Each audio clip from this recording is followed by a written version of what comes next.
Our aim is to create an ultimate document checklist where you can prepare yourself, get those documents and be completely organized before your F1 interview so that when they ask for the documents, you are not missing out on anything. This will definitely boost your confidence and make sure that you're completely prepared to rock your interviews.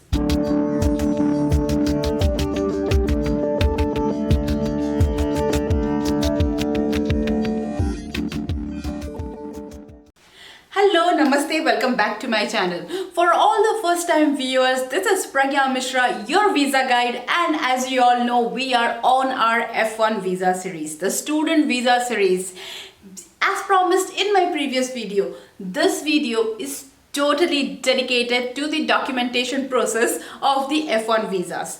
We just want to ensure that you're completely organized and prepared with all the probable documents before your F1 visa interview. So without further ado, let's get started.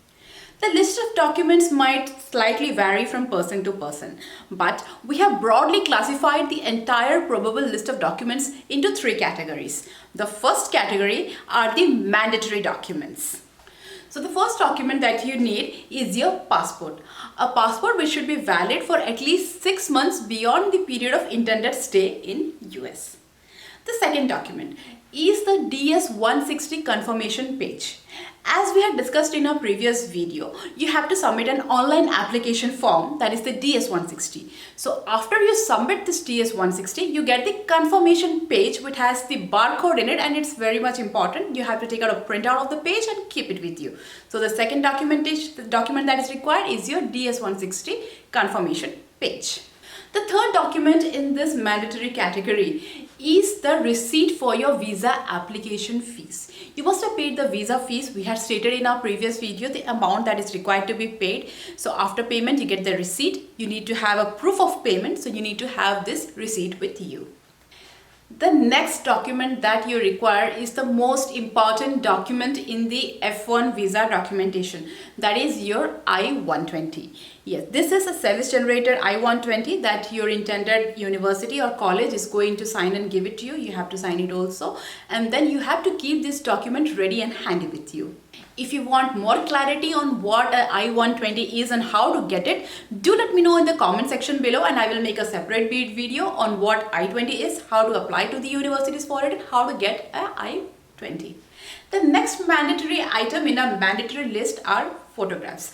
I always suggest that you always keep 2 visa size photographs handy with you. You never know, sometimes you may need it, sometimes you may not, but always, to be on the safer side, keep 2 spare photographs with you. Now moving on towards our next category of documents. These are the academic categories. As the name states, you need to keep the documents related to your academics handy with you. So the very first thing that you may need are the transcripts for your diplomas or degrees or whatever you have, on the basis of which you are going to study ahead. So keep the transcripts ready with you. The second thing that you might need are the standardized test results conducted from the US schools. So you need to have the results for the tests also with you. The VO might sometimes ask you to show those results.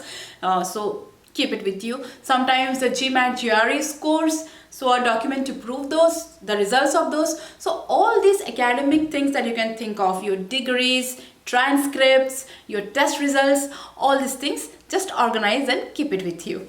The third category is one of the most important categories. These are the financials.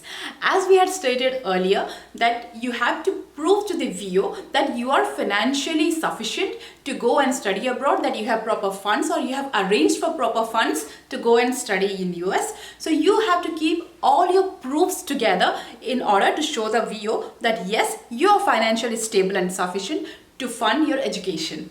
The first document that comes to our mind is definitely the loan documents if you are taking any education loans to sponsor your education abroad.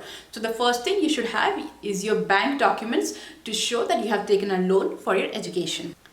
The second document, if your education is being sponsored by someone, let's say your parents, then you need to have an affidavit with you stating that your father, your mother, or your any sibling, whoever it is, or some third person is going to sponsor your education abroad. So make an affidavit in order to prove the same. The third document, let's say you're sponsoring your education yourself. So in order to prove that, you will need to have at least 6 months of bank statements in order to prove that you have sufficient funds to provide for your education in US.